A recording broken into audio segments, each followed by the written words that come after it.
যখন তোমার কেউ ছিল না তখন ছিলাম আমি, এখন তোমার ছবি আজ পর হইলাম আমি।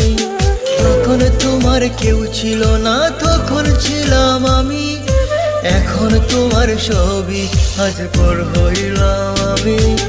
আমার তুই বেঈমান বলে করলি অপমান, আসলে আমি